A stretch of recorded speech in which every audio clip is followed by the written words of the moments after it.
Parshat Emor contains what we call the Parsha of the Moadim, of the holidays, Eila Moadei Hashem Mikrei Kodesh, and describes from the beginning of the year in respect to holidays, the Chag HaMatzot, the Pesach holiday, followed by the description of Sfirat HaOmer, culminating with the holiday of Shavuot.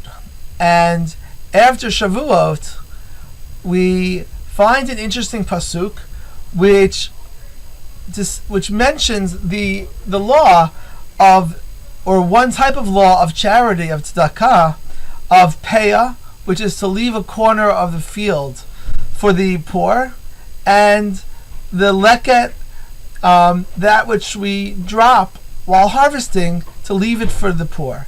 And then the parsha continues to go on, resume the discussion of the holidays with Rosh Hashanah and Yom Kippurim and Sukkot, etc.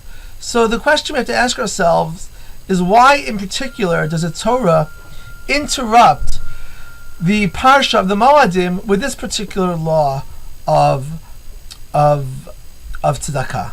And it's interesting that the Rambam follows suit, because the Rambam in the halachot of Yom Tov mentions that it's such an important mitzvah to celebrate the holidays and to enjoy them and to have simcha.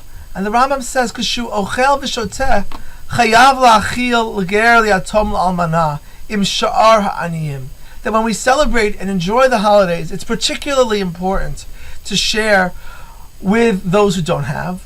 Aval misha no'el dilatot chatzero ve'ochel v'shoteh hu banav v'ishto. But someone who celebrates with just his family, but locks his doors, and doesn't share with those who are less fortunate, this is not the mitzvah of celebration, but rather just the feeding of the stomach. And similarly, the Rambam says in respect to Purim that the more important experience of Purim is not the meal, but rather the giving to the poor, matanot le'evyonim. And the Rambam says, "Ein sham simcha gdola mufara, ela l'sameach leiv aniyim yitomim v'almanot v'geirim." There's no greater celebration than that which is shared with those less fortunate, because hamisameach leiv ha'umlalim ha'elu domeh l'shchina. This makes us godly. And in what way does it make us godly? On the surface level, it's godly because God gives to others, we give to others. But on a more nuanced level, we can think about it in a different way, and this is an approach that I heard in the name of Rav Moshe Lichtenstein. And to step back, we know that it's a great Jewish value to live on our own work and income. Gadol hananem yagia yoter mim yirei shemayim. It's a great quality to benefit or to sustain oneself from their own work. Yagia kapecha kitochel, that what we really want to be is to be able to enjoy the labor of our hands. And in this sense, there might be a challenge to the concept of charity. How do we give to others when they don't necessarily do their part to earn their own sustenance?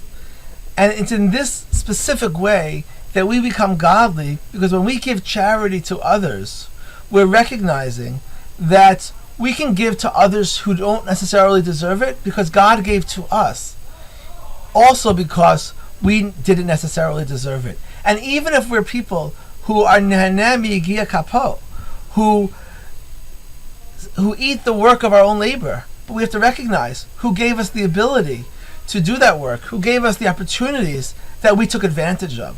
And it's in that sense that it's godly to give charity, to recognize that just like God gave to us, and we didn't necessarily earn the opportunities given at the outset, in the same way we'll do the same to others, and in that way appreciate what God has done for us. And it's specifically on the holidays, which are all celebrated On the days of fortune, the Chag HaAsif, the Chag HaBikurim, when we harvest our yield and celebrate and enjoy the fruits of our labor, we recognize that God gave us the ability to do this labor, and we will show that appreciation by doing the same for others. And it's that notion that the Torah embeds in our Parsha by linking charity to the holidays, and the Rambam does in the same way. Shabbat Shalom.